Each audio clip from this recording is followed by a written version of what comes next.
You know that feeling when you're listening to native English speakers chatting and suddenly it's like they switch to a different language? Hmm.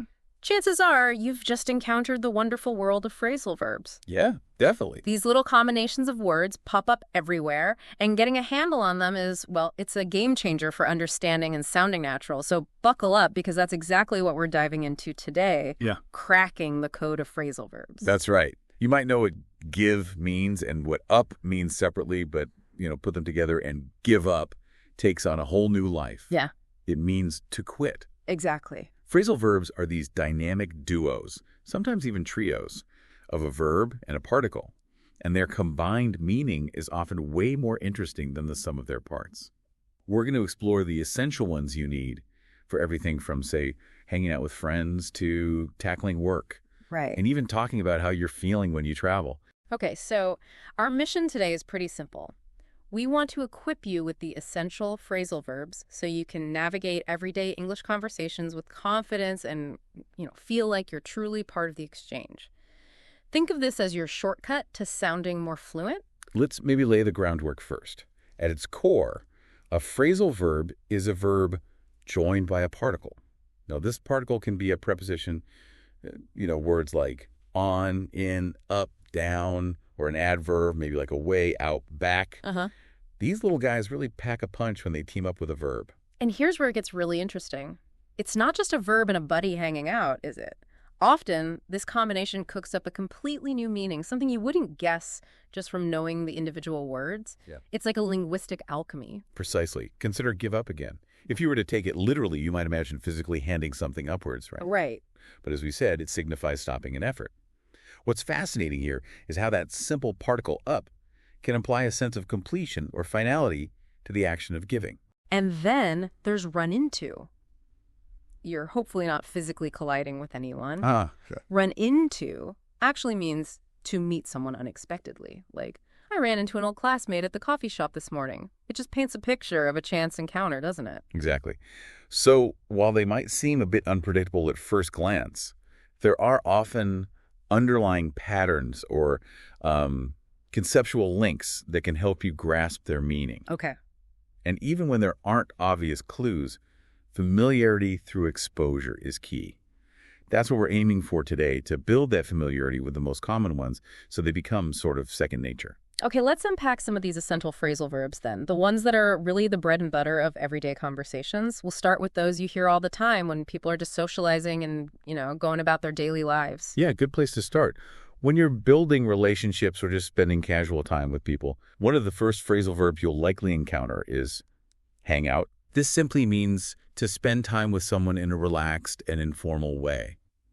So if someone suggests, let's hang out this weekend, they're proposing a casual get-together, no big plans needed. Right. It's the go-to for low-pressure time with friends. Yeah. Then you've got catch up. This one usually implies that there's some time that has passed since you last connected with someone. Exactly. So let's grab coffee and catch up. Suggests you want to spend some time sharing news and hearing what's been happening in each other's lives since your last conversation. Makes sense. Another incredibly useful one for social interactions is drop by. This means making a short, informal visit to someone's place. You might say, I'll drop by your place later, if you're planning a quick visit, maybe just to say hello or deliver something without staying for ages. Like popping in? Kinda, yeah. And if you're extending a more direct invitation to your home, you'd often use come over, right? Like, why don't you come over for dinner? It's a friendly and common way to invite someone to spend an evening at your place. Definitely. And we had touched on it earlier, but it's worth highlighting it again in a social context. Run into that unexpected meeting. Oh, yeah. I ran into Sarah at the mall yesterday. Tells that little story of a chance encounter. What's fascinating here, I think, is how much more natural and concise ran into sounds than saying, I unexpectedly met Sarah at the mall. Yeah, it's way more efficient. It's all about efficiency in everyday language. Okay, switching gears a bit, lift Bill into the world of work and study. There are some really key phrasal verbs that pop up frequently in these environments. The first one, super practical for learners, is look up. Oh, essential. Right. It just means to search for information, usually in a reference book or online. So, I need to look up this word in the dictionary is a phrase you might say or hear almost daily when you're learning a new language. Think of it like directing your days up towards the source of information. Absolutely essential for students and anyone doing research or problem solving. Another important one is figure out. This means to understand or solve something, often something that's a bit tricky. Mm-hmm. If you're wrestling with a complex problem, you might say, I can't figure out this math problem. It suggests a mental process of working through something until you reach a solution. And sometimes that moment of understanding doesn't strike immediately, right? That's where catch-on comes in, I guess. Exactly. It means to understand something gradually over time. Like, it took me a while, but I finally caught on to the new software. That perfectly illustrates that the understanding dawned slowly but surely. Got it. For anyone in school or dealing with deadlines at work, hand in is crucial. Oh, yeah. Submitting things. Yeah, it means to submit an assignment or document. Don't forget to hand in your homework by Friday is a very common instruction in educational settings. The image here is physically handing something in to be received. Makes sense. And who hasn't experienced this next one? Put off. Uh-oh. Procrastination alert. Right. It means to delay or postpone something. I keep putting off my dentist appointment. I think that's a universally relatable experience. And if we connect this to the bigger picture, you can see how these phrasal verbs not only add efficiency to our communication in these contexts, but also often carry a slightly informal tone, don't they? You really do. Now, let's maybe explore how we express our emotions and reactions, because the English language is just rich with phrasal verbs for this. Okay. If someone is feeling sad or down, you might want to cheer up them, meaning to become happier or to make someone happier. Cheer up. Everything will be okay is a common and encouraging phrase. The up here suggests a lifting of spirits. Nice. And when things get tense or stressful, we often need to calm down, which means to relax after being angry, upset, or nervous. You might say, take a deep breath and calm down. The down in this case signifies a decrease in emotional intensity. Right. On the flip side, when something unexpected or maybe frightening happens, you might freak out, meaning to become very anxious or scared. I freaked out when I lost my phone is a common reaction in today's hyper-connected world. The out here often implies a loss of control or a strong emotional outburst. I can relate to that one. Dealing with difficult situations often involves the phrasal verb get over, doesn't it? Which means to recover from something, whether it's an illness, a disappointment, or a difficult experience. It took me a while to get over the flu is a clear example. Over suggests moving past something. Exactly.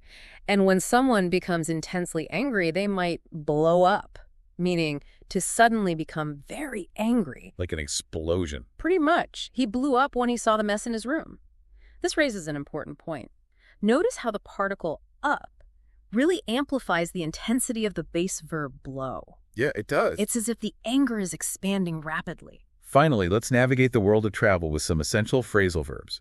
If you're starting a journey, you set off, meaning to begin a trip. Like, we set off for our trip early in the morning. Off here indicates a departure or a start. Mm-hmm. When you arrive at your accommodation or the airport, you'll need to check in, which means to register. We need to check in 2 hours before our flight. In suggests the act of formally entering a system or place. Right. And for air travel, takeoff is a must-know. It describes the moment when a plane leaves the ground. Our flight takes off at 3 p.m. Here, off, signifies moving away from the ground. Makes sense. And when you reach your final destination, you get in, meaning to arrive. Yeah. What time does your train get in is a typical question you might ask when expecting someone. In denotes reaching the inside of a place. Gotcha. Lastly, when you're meeting someone at a transport hub, you'll often pick up them, meaning to collect someone or something. I'll pick you up at the airport. Up, in this context, suggests lifting or gathering someone. Yeah. It's fascinating how these specific phrasal verbs really streamline communication when talking about travel arrangements. They really do. Okay, so now you've got a solid foundation of essential phrasal verbs. But the big question is, how do you actually make these stick and start using them naturally in your own English? Exactly. Just reading a list isn't going to cut it, is it? The first crucial step is to practice them in context. Instead of just memorizing that put off means to postpone, try actively using it in a full sentence that relates to your own life. Like, I always put off doing my taxes until the last minute. Putting it in a sentence helps your brain connect the meaning to a real-world situation. That's such a key point.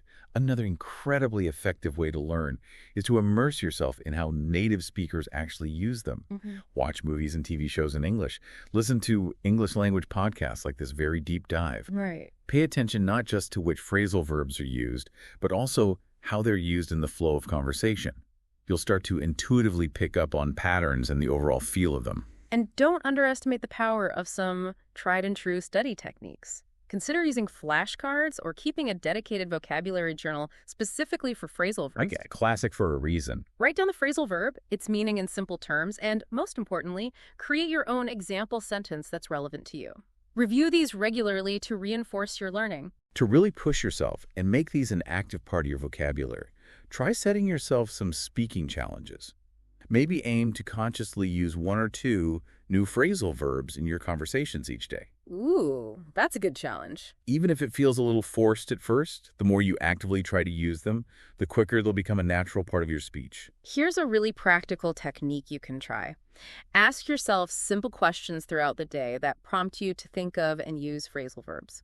For example, if you unexpectedly meet a friend, ask yourself, okay, what's a phrasal verb I could use to describe this? Right, like a mini quiz. Exactly. Answer, run into. Or if you're about to start a journey, think, what's the phrasal verb for beginning a trip? Answer, set off. This kind of mental prompting helps solidify your understanding and encourages active recall. Precisely. It shifts the learning from just passively recognizing them to actively being able to pull them out and use them when you need them. That active recall is vital for long-term mastery. All right. Are you ready for a quick fire quiz to test your knowledge of the phrasal verbs we've covered? Let's do it. This is a great way for listeners to immediately see how well they've absorbed these essential phrases. Okay, question number 1. I haven't seen my best friend in ages. We really need to soon. What's the missing phrasal verb? Give you a second. And the answer is catch up. We really need to catch up soon. Perfect. Question 2. I've been trying to solve this puzzle all morning, but I just can't. The solution. Think about it. The answer here is figure out. I just can't figure out the solution. Number 3. My colleague is feeling really down today. Let's try to hurt her. 2 parts to this one. That would be cheer her up. Let's try to cheer her up. Good one. Question 4. We're so excited for our vacation. Our plane is scheduled to at 6 p.m. tomorrow. What happens when a plane leaves? The missing phrasal verb is take off. Our plane is scheduled to take off at 6 p.m. tomorrow. All right. And finally, question 5. My old laptop suddenly stopped working yesterday. It just completely... What happened? The answer to the last one is broke down. It just completely broke down. How did everyone do with those? Hopefully you nailed a few of them. And if not, honestly, no worries at all. Remember, the more you encounter and actively use these phrasal verbs, the more intuitive they will become. This quiz is just a little nudge to reinforce what we've discussed. Exactly. The real learning happens when you bravely start weaving these into your own English conversations. Don't be afraid of making mistakes. I mean, that's a natural part of the process, isn't it? Totally. So, to bring our deep dive to a close, just remember that understanding and confidently using phrasal verbs is a significant leap towards sounding more natural and fluent in English. They might seem a little daunting at first, but by actively practicing them in context, really listening to native speakers, and challenging yourself to use them, you'll absolutely get the hang of it. And please, really, don't let the fear of making a mistake hold you back. Every time you try to use a new phrasal verb, you're one step closer to mastering it. It's all part of the journey. Absolutely. And here's a final thought to leave you with. Start paying even closer attention to the phrasal verbs that native English speakers use in the English content you enjoy, movies, TV shows, music lyrics, podcasts. Really think about how that seemingly small particle changes the entire meaning of the base verb. It's like unlocking a hidden layer of the language, and you've now got the key to start exploring it.